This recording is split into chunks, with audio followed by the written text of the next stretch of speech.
How's it going, people? Salmon Slabby here, and this is your update for Monday. Probably wondering where the hell I was last week. Well, for the most part I've just been ill, my throat has been killing me, so yeah, decided not to chuck up any videos. It's still doing my head in right about now, but at least now I can talk, so there is that.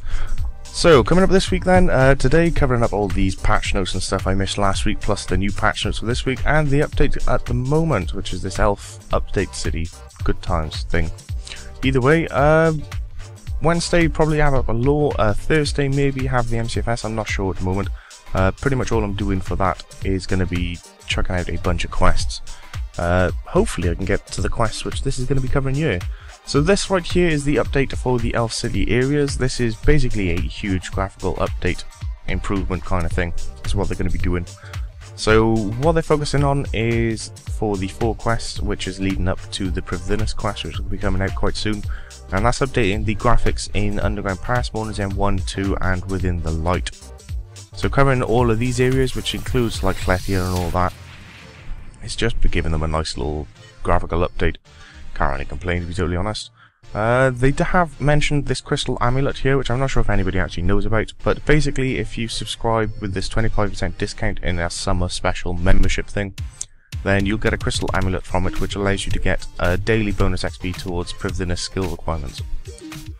Yeah, whether or not that's useful is, well, depends on your account, I guess, but yeah. Either way, that is an option, just thought I'd tell you about it. So yeah, that is the update for today. Just graphical updates for the most part. Nothing major, nothing massively special.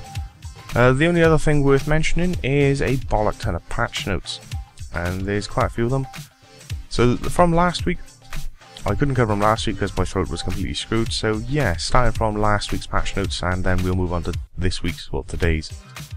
So graphic wise, the mining animation no longer jumps when it tries to loop the animation. Miscellaneous, the Spirit Tree teleport interface has now been updated.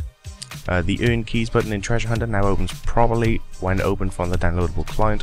Expensive spices can now be held within Dragon Keepsake boxes. Players' names now displaying an updated font to ensure that the length of text in the chat window remains consistent.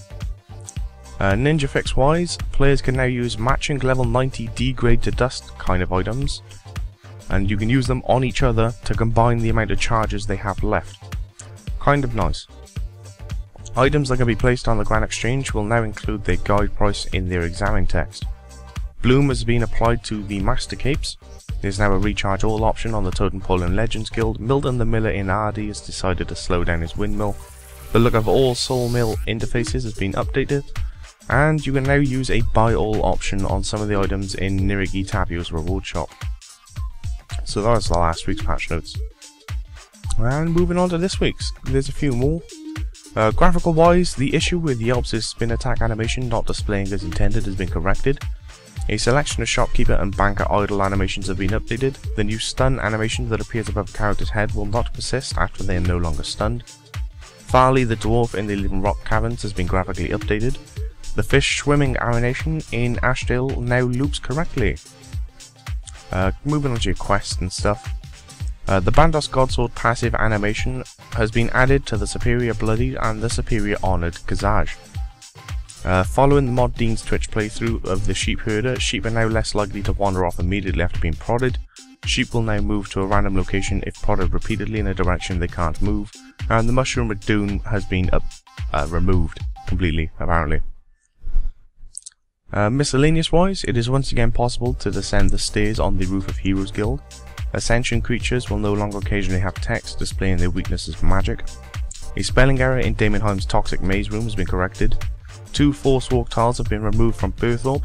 Some blocking in the crater that was Bandos' tower has now been fixed. Moving on to the Ninja Fix. Agility rope swings are now easy to click on, good times. The Darkmire Bank now has a collect option and also heals players. The Clan Camp Bank will now heal the player when they're in close proximity.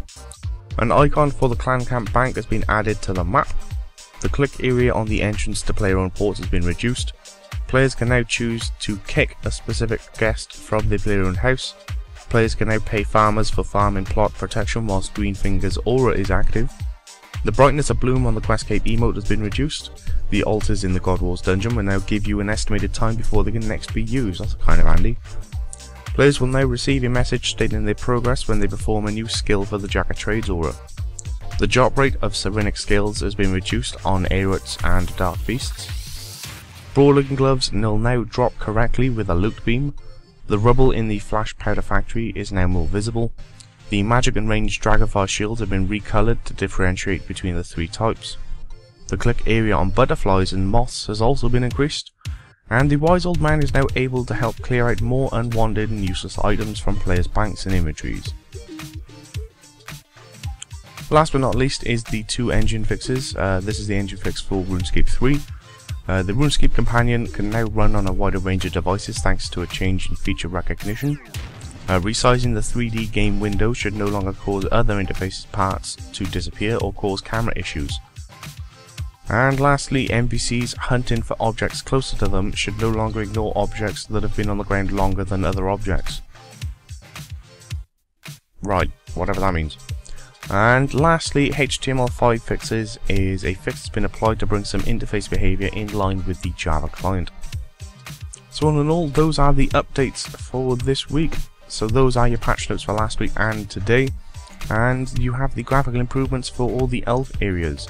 Well, hopefully I can kind of showcase those off with the noob account if I can get some quests out the way. And yeah, I can update all those quest guides. Good times. So all in all, that is pretty much it, people. And hopefully you're now well informed. So either way, I will catch you all later. Have a good one.